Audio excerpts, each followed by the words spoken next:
Varicose veins కి సరైన చికిత్స కోసం సంప్రదించండి ఎవిస్ హాస్పిటల్.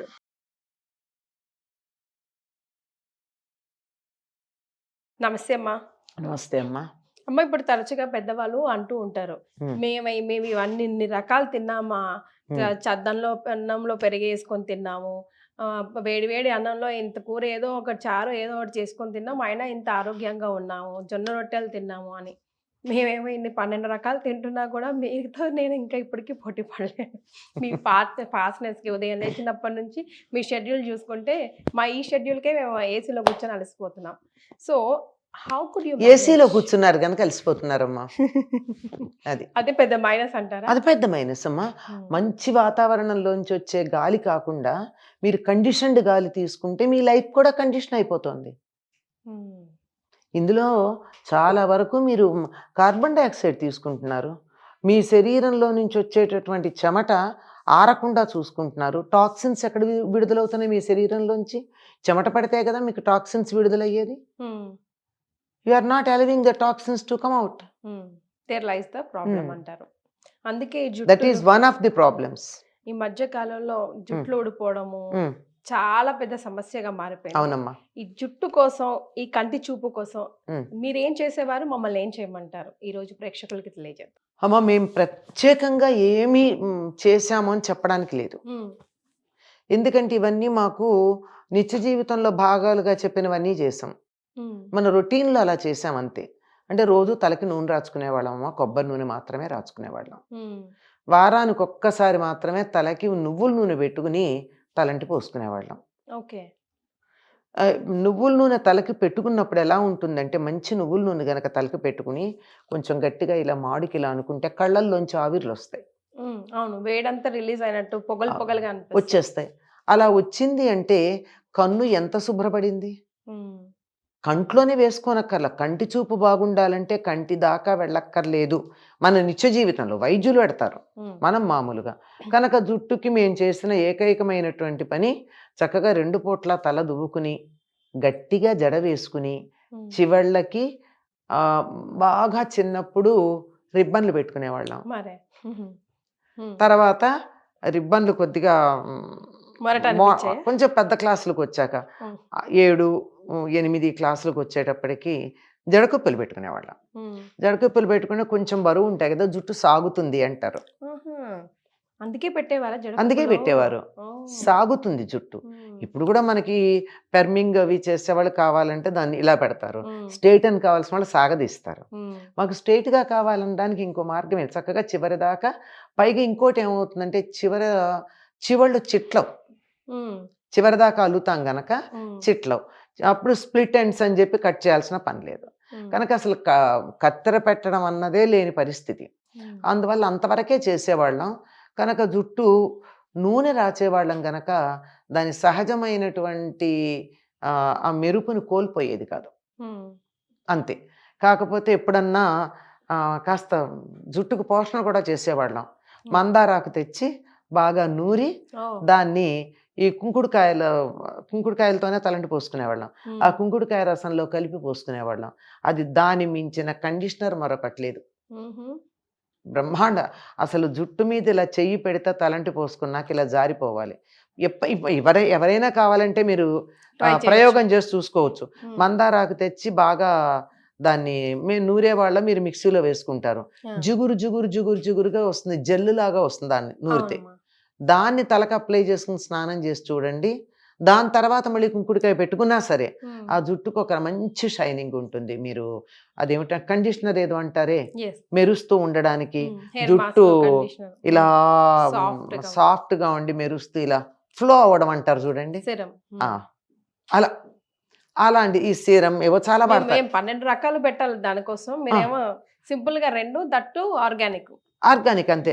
పెరట్లో మందార చెట్లు ఉండేవి, 4 ఆకులు తెచ్చి నూరేసేయడం, దాన్ని కుంకుడుకాయలు దాంట్లో కలిపేసుకోవడం, అది పోసుకుంటే అంటే అది మాకు వదిలినట్టు ఉండేది కదా అప్పట్లో. మెత్తగా ఉండేది కదా, రఫ్గా బ్రిస్క్గా చేతికి తెలియాలి. అందుకని ఏం చేసేవాళ్ళం, అది ముందర పోసుకుని తర్వాత మామూలు నీళ్ళు పోసుకునేం. మామూలు రెండోసారి వాష్ చేసుకునేటప్పుడు కుంకుడుకాయ రసంతో చేసుకుని అలా ఇది అప్పుడు మేము చేసినటువంటి సేవ. ఉమ్, అది కాక ఎప్పుడన్నా నువ్వుల నూనె ఒంటికంతా రాసుకుని స్నానం చేసేవాళ్ళం. ఉమ్, ఈ నువ్వుల నూనె కొంచెం రాసుకోవడం వల్ల ఈ మోకాళ్ళ నొప్పులు కానీ కీళ్ళ నొప్పులు కానీ ఇవేం రాకుండా ఉంటాయి. ఎప్పుడన్నా కాస్త తలనొప్పి కళ్ళు మంటలు లాగా అనిపించినట్టయితే అరికాళ్ళల్లో ఆమదం కానీ నువ్వుల నూనె కానీ రాసేవాళ్ళం. ఓ తలనొప్పి వస్తే కంటి ఉమ్. ఓ అరికాళ్ళల్లో రాస్తే కళ్ళల్లో నుంచి ఆవిర్లు బయటకు వస్తాయమ్మా. ఉమ్, అరికాళ్ళల్లో కానీ ఇప్పటికైనా చాలామంది ఆయుర్వేద వైద్యులు చెప్పేది అంత పాటించే ఓపికలు లేవు. ఉమ్, పాటించగలిగినట్టయితే ఆవు నెయ్యి కానీ నువ్వుల నూనె కానీ కొబ్బరి నూనె కానీ ఉమ్, ఆముదం కానీ ఉమ్, కొద్దిగా ఒక 2-3 చుక్కలు ఎక్కువ రాస్తే మళ్ళీ జిడ్లు వస్తాయి. ఓకే 2-3 చుక్కలు తీసుకుని అరికాళ్ళల్లోకి మర్దన చేయడం, లేదా ఒక చుక్క బొడ్డులో చిన్నపిల్లలకి బొడ్డులో వేసి పడుకోబోయే ముందు బొడ్డులో వేసి పడుకోబెట్టినట్టయితే ఉమ్, వాళ్ళకి నిద్ర హాయిగా పడుతుంది. కంటి చూపు కూడా బాగానే ఉంటుంది. ఓ ఇవి ఓకే. మన శరీరంలోకి ఎక్స్టర్నల్గా ఇచ్చేటటువంటి ఎడిషన్స్. ఉమ్, ఆహారం విషయంలో కాక ఉమ్, ఇంకా ఆహారంలో గనక అయినట్టయితే అన్నీ తినాలమ్మా, ఇదే తింటాం అదే తింటాం అనే నియమం లేకుండా ఉమ్, ఏ ఋతువులో వచ్చేది ఆ ఋతువులో తినాలి, ఏ కాలంలో వచ్చేది ఆ కాలంలో తినాలి. ఈ మధ్యకాలంలో మనకి చాలా ఫ్యాషన్ అయింది ఏమిటంటే మన దగ్గర పండే పంటల కన్నా ఇతర ప్రాంతాల నుంచి దిగుమతి చేసుకునే వాటి మీద మోజుతో అవే తింటూ ఉన్నాం. ఎవరింట్లో చూసినా బీట్రూటు, క్యారెట్, క్యాబేజీ, టమాటా ఇవే కనపడుతున్నాయి. కానీ ఉమ్, ఇవి కాకుండా మిగిలిన వంటలు ఎక్కడన్నా కనపడుతున్నాయా? మహా అయితే ఓ వంకాయ కనపడుతుంది, లేకపోతే ఎప్పుడన్నా ఒక అరటికాయ కనపడుతుంది, మహా అయితే బీరకాయ కనపడుతుంది. ఉమ్. ఇంతకు మించి వేరే రకాలైన కూరలు ఎక్కడన్నా మీకు కనపడుతున్నాయా? ఇంకా ఏమున్నాయమ్మా?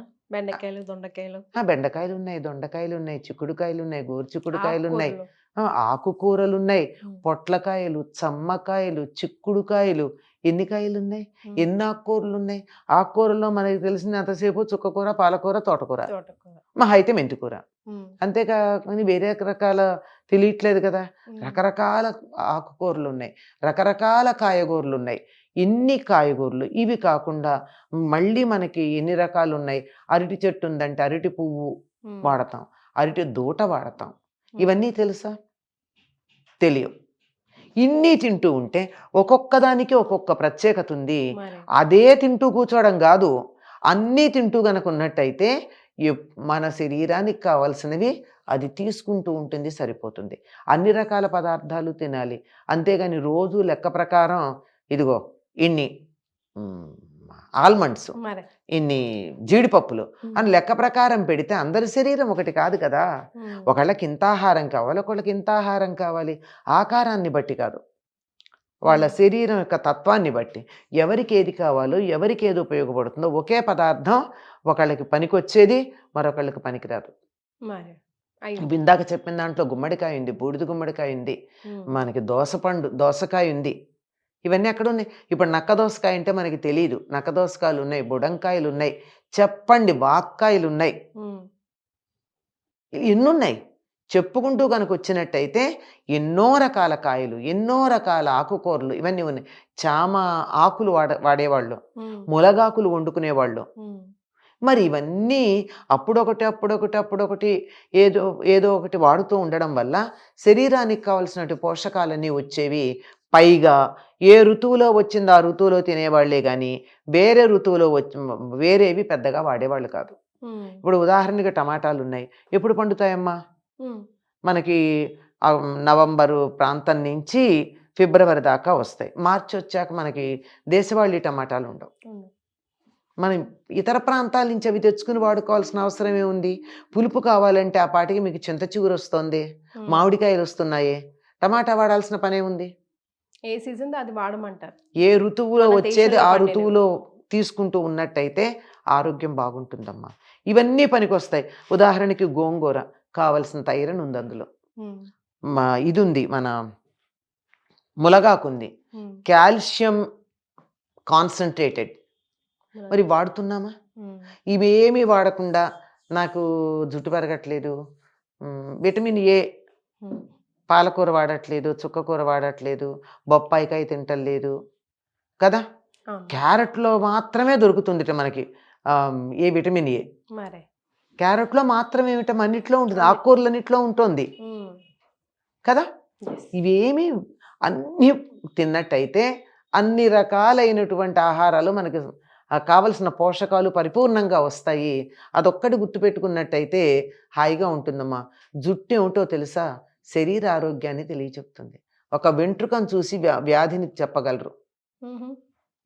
అది కాంతివంతంగా ఉందా, డల్గా ఉందా, బ్రిటిల్గా ఉందా, సాఫ్ట్గా ఉందా, ఆయిలీగా ఉందా, మెరుస్తోందా, డల్గా ఉందా, దాన్ని బట్టి ఆరోగ్యం తెలుస్తుంది. అందుకని జుట్టుకి బాహ్యమైనటువంటి పోషణలు కాదు, ఫ్రమ్ విదిన్ రావాలి. హాయిగా ఐరన్ కాల్షియం బాగా ఉన్న ఫుడ్ తినండి, విటమిన్ ఏ ఉన్నది తినండి. ఎన్నున్నాయి మీరు ఇవి కాక ఏమున్నాయంటే ఎన్ని పేర్లు చెప్పాను నేను. మరి టమాటా లేకుండా వాడుకోవాలంటే సమ్మర్ వచ్చేటప్పటికల్లా మీకు చింత చిగురు దొరుకుతుంది. అంతకు ముందంతా గోంగూర ఉంది.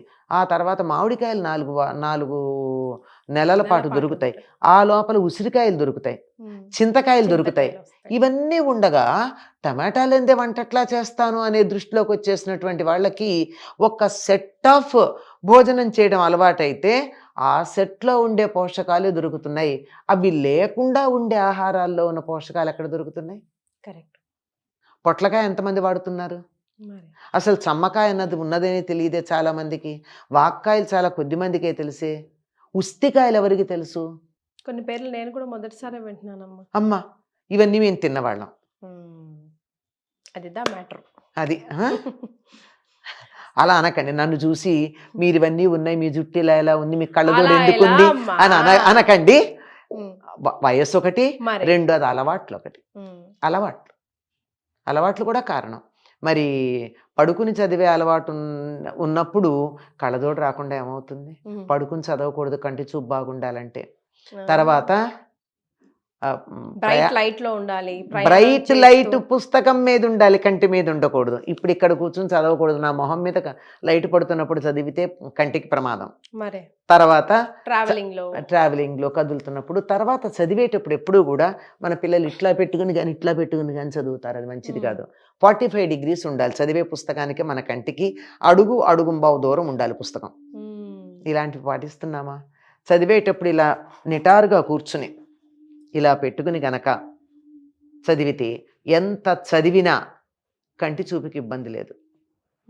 లైట్ ఇక్కడ పడాలి లైట్, నా కళ్ళ మీద కాదు. ఇవేం పాటించకుండా తర్వాత ట్యూబ్ లైట్ ఒకటి అంత మంచిది కాదు కంటి చూపుకి, మామూలు లైట్ మంచిది.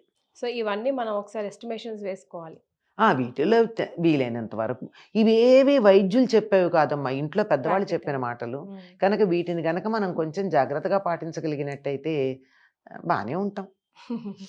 రైట్ అమ్మా, thank you so much. Thank you.